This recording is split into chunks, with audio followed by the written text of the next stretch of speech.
but rather that identity itself is a pretext for that. Got it. I want to give you a hypothetical. Imagine an otherwise peaceful protest supporting, say, a Gaza ceasefire, and they're blocking a thoroughfare. They're doing things that would possibly make them eligible or subject to arrest. What are the limits of acceptable protest in your mind, and at what point should the police intervene? You know, I think we have a proud history of exercising the First Amendment in this city, and it's one that should be protected. And much of this conversation around protests has also been a question of which police would respond to that protest.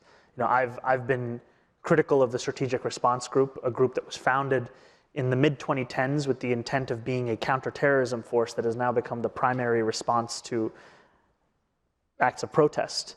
And I think that to say that we must separate the police presence at an act of, you know, the First Amendment versus countering terrorism is not to say that we should not have any presence.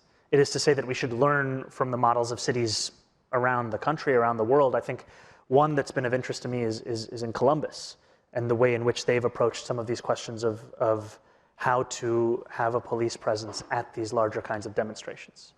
Your platform calls for